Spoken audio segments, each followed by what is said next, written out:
Selamat sore Jemaat Every Nation. Dan sore hari ini kembali di acara Sela kita punya waktu untuk merenungkan firman Tuhan serta menyembah Tuhan. Dan saya mengajak setiap saudara untuk bisa meluangkan waktu untuk datang ke hadirat Tuhan. Mari kita berdoa. Tuhan, kami mengucap syukur sore hari ini kembali kami dapat kesempatan untuk merenungkan kebenaran-Mu dan juga kami boleh menyembah Engkau. Kami percaya Tuhan, kebenaran ini akan berbicara kepada hati kami dan kebenaran ini mampu untuk memerdekakan kami. Terima kasih dalam nama Tuhan Yesus.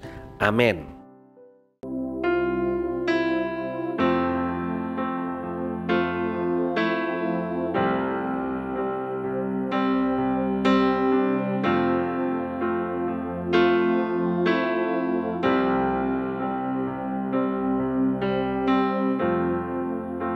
Kekuatan di jiwaku, ketenangan batinku, ada dalam hadirat-Mu, ku menyembah-Mu. Tersungkurku di kaki-Mu, rasakan hadirat-Mu. Takkan ku melepaskan-Mu, Kau cahaya bagiku. Mengiring-Mu seumur hidupku, masuk dalam rencana-Mu Bapa. Pikiranku, kehendakku, ku serahkan padamu. Harapanku hanya di dalam-Mu, ku kan teguh bersama-Mu Tuhan. Jadikanku bejana-Mu untuk memuliakan-Mu.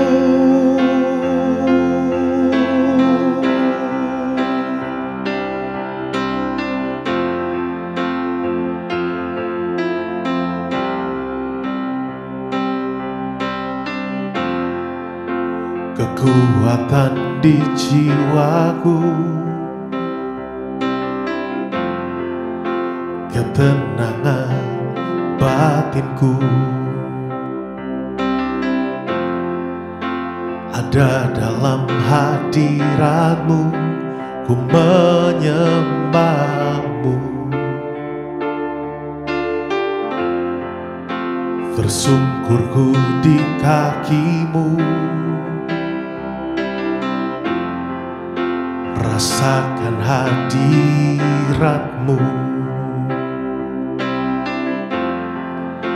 Takkan ku melepaskan-Mu, cahaya bagiku.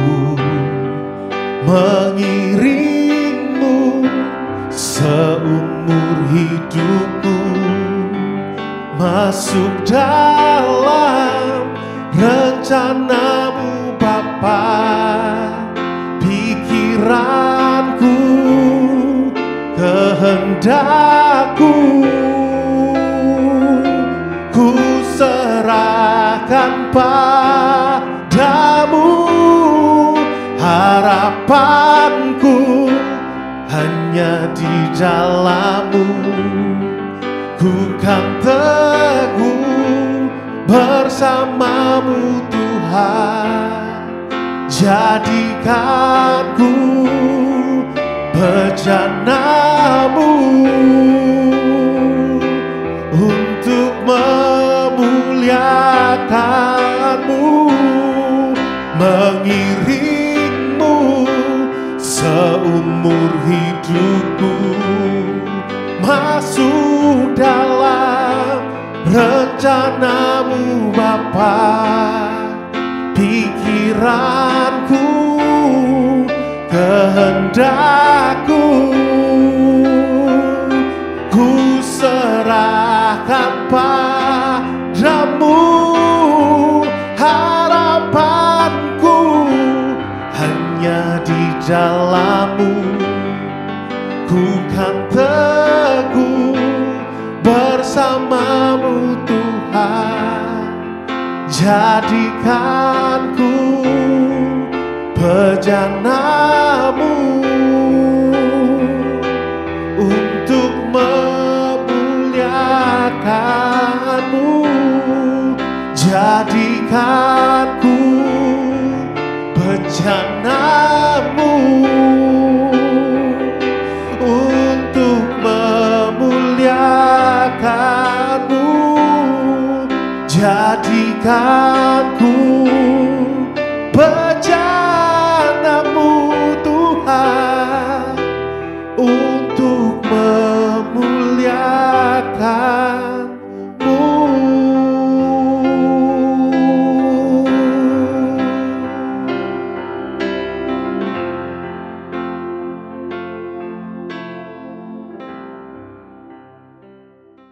Saudara, sore hari ini saya mengajak saudara untuk mendengarkan apa yang Rasul Paulus katakan dari hatinya tentang seorang tokoh yang mungkin namanya jarang disebut, tetapi apa yang Rasul Paulus katakan benar-benar membuat kita semua bisa belajar dari pribadi ini. Namanya adalah Epafroditus.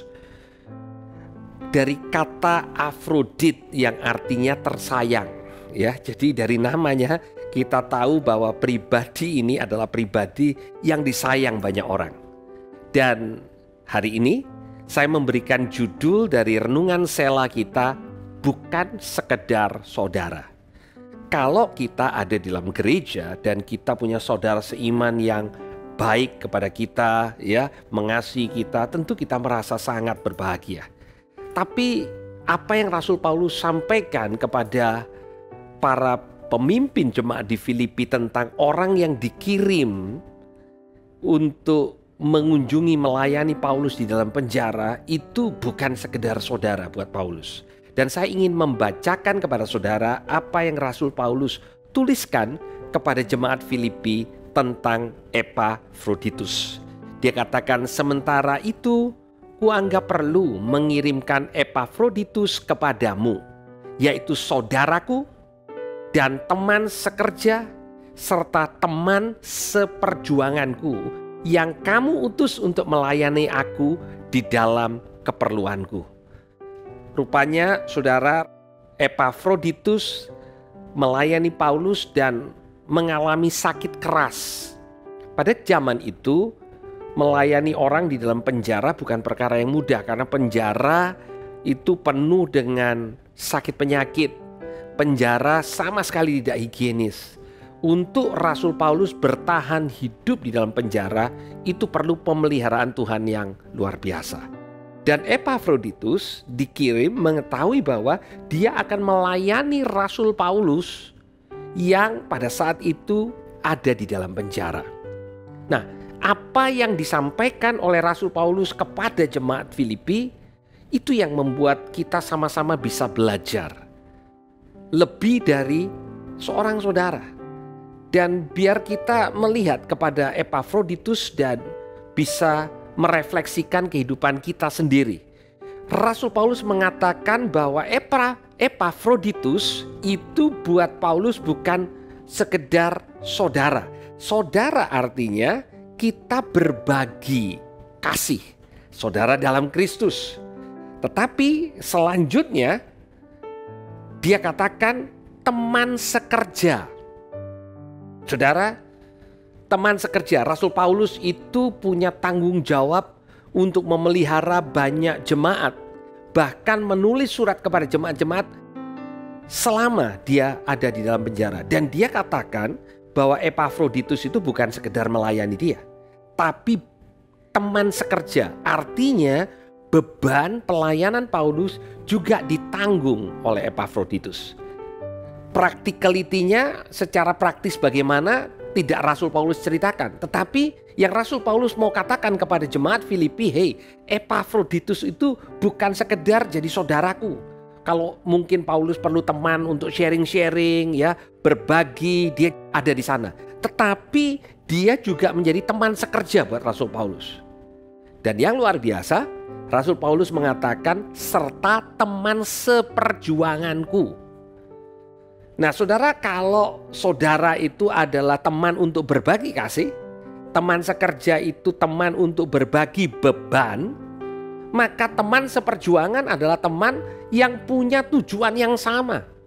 Nah, saudara, ketiga hal ini sama pentingnya, saudara. Kalau kita Tuhan tempatkan di gereja Every Nation, ataupun kalau saudara mendengar firman Tuhan ini, saudara Tuhan tempatkan di satu gereja lokal, maka kita perlu belajar dari Epafroditus. Sekalipun Epafroditus bukan nama yang sangat dikenal di mana-mana, ya, banyak orang Kristen yang baru atau yang mungkin sudah lama, ya, tidak mengenal Epafroditus. Tetapi Paulus mengatakan tentang pribadi ini dengan cara yang luar biasa. Dia menjadi saudara, teman untuk berbagi kasih. Dia menjadi teman pekerja, sekerja dengan Rasul Paulus. Artinya beban yang ditanggung oleh Rasul Paulus bisa juga ditanggung oleh Epafroditus. Tapi juga teman seperjuangan. Artinya mereka punya tujuan yang sama.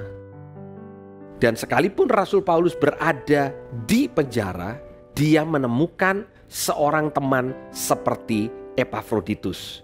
Dan kalau kita melanjutkan membaca, Rasul Paulus mengatakan itu sebabnya aku lebih cepat mengirimkan dia, supaya bila kamu melihat dia, kamu dapat bersuka cita pula dan berkurang duka citaku. Jadi sambutlah dia dalam Tuhan dengan segala sukacita dan hormati orang-orang yang seperti dia. Rasul Paulus mengatakan orang yang layak dihormati bukan sekedar orang yang mungkin punya pelayanan hebat, orang yang punya YouTube channel yang ditonton oleh banyak orang. Tetapi Rasul Paulus dengan sengaja mengatakan kepada jemaat yang mengirim, hei, hormati Epafroditus, karena buat aku dia ini spesial.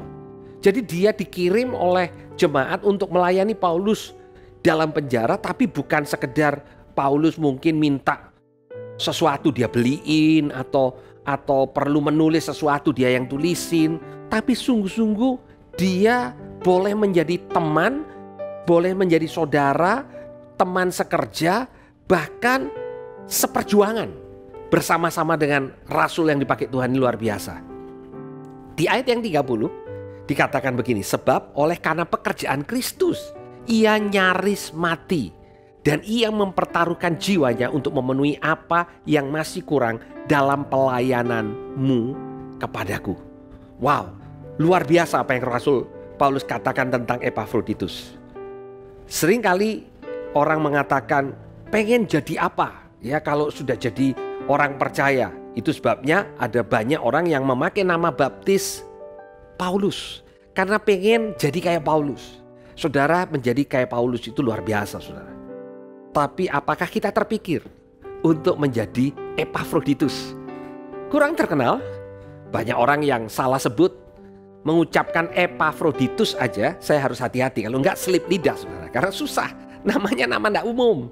Tetapi yang luar biasa adalah apa yang Rasul Paulus dapatkan lewat pelayanan Epafroditus. Dia menjadi saudara. Dia menjadi teman sekerja dan dia juga menjadi teman seperjuangan.